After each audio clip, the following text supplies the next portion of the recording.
Hey everyone, it's another route update for the setup and rules video. Now you might be wondering why I'm doing another update and also whether or not I'm actually going to upload a corrected version of the setup and rules. So I did do some research for the setup and rules video for root and I corrected the issues that I'd gotten incorrect. Usually I've got a pretty tight schedule and I don't usually have the opportunity to go back and amend videos like this because this is something I do because I love doing it and I have a full-time job. And so that can keep me, that renders me unable to do it. I'm super grateful that you've taken the time to watch my video, that you found it engaging enough to continue to watch it, and that you've taken out the time out of your day to point out my mistakes. That's hugely helpful for me and I really, really appreciate that.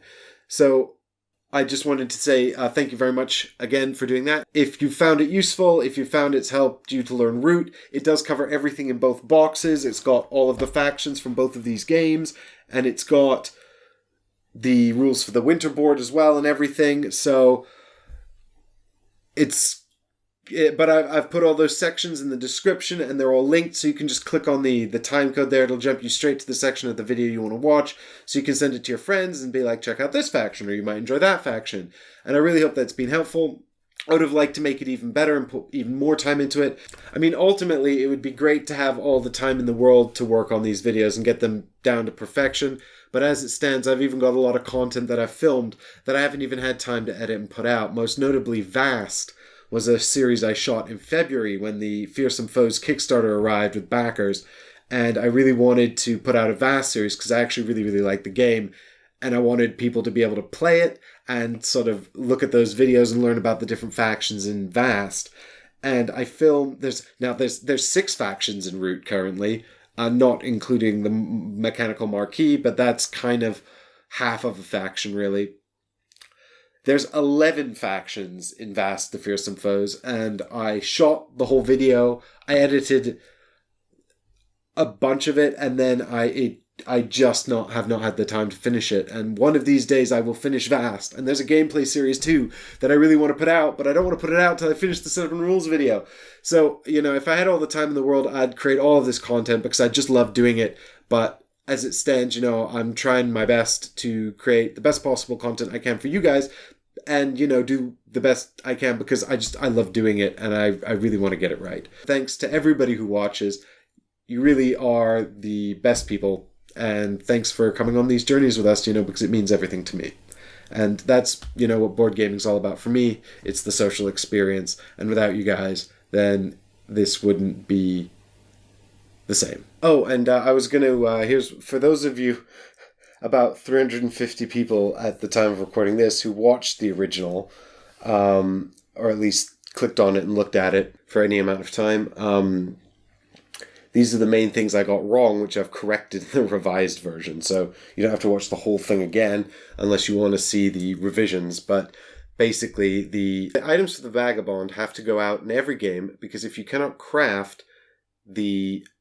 take the item from the board and put it on your faction board, then you cannot craft the card and get the points. That's why they're set out for every game. The Vagabond can also provide aid to any player who is present in the clearing they're in, which means presence is a building, token, or warrior. Pretty much anything you put on the board counts in a clearing counts as presence. So the Vagabond just needs to be in there. In order to revolt as the Woodland Alliance, you have to have sympathy in the clearing in order to carry out the revolt. When you lose a garden as the lizard cult, you just discard a random card from your hand. You don't have to do anything more than that. So the garden goes back to your board, and you just discard a random card from your hand, and that's it. When you're crafting as the lizard cult, you can only craft with the suit that's the same as the outcast suit. You can't. The lizard cult will never be able to craft cards that have multiple suits in the cost, but of course the Royal Claim counts as wild. But you'll need enough symbols. It's 4 wild symbols you'll need for that, so you'll have to have a outcast suit with 4 gardens on the board.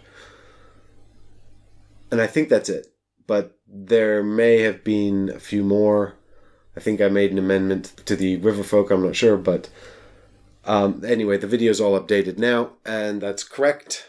But anyway, thanks very much for watching the channel, and I really, really appreciate that, I really, really appreciate all you guys, and, we'll be back. Root will run its course, and we'll be back with more series in the future. I've got lots of stuff filmed. I've got lots of exciting stuff to film. Essen's coming up. We're going to go to Essen. That's cool. So come say hi at Essen if you see us. And we'll be at, Ollie and I will be at Tabletop Gaming Live as well in London at Alexandra Palace at the end of September. So that's like next week. So if you're around there, come say hi as well. We'll just be sort of puttering around, saying hello and looking at cool games to play. Thanks for watching, everyone.